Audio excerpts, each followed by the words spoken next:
Daliban Jos Kaduna ta ci kota tun ba ta sitira ce a dan mutum ta hokar a bar kowa. Daliban Jos Kaduna ta ci kota tun ba ta sitira ce a dan mutum ta hokar a bar kowa. Daliban Jos Kaduna ta ci kota tun ba ta sitira ce a dan mutum ta hokar a bar kowa. Daliban Jos Kaduna ta ci kota tun ba ta sitira ce a dan mutum ta hokar a bar kowa.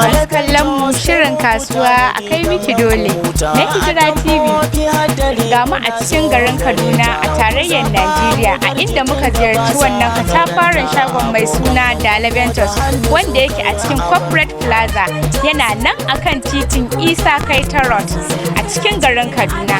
Don haka masu kallon mu da ni da ku zo mu shiga ciki domin mu ga irin abubuwan da Daliban Jos ta tanadar mana. Assalamu alaikum wa rahmatullahi ta'ala wa barakatuh.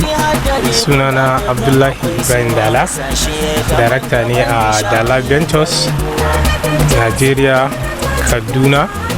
Muna kan Isa Kaita Road Corporate Plaza 41, 42, 43 zuwa 45 Corporate Plaza.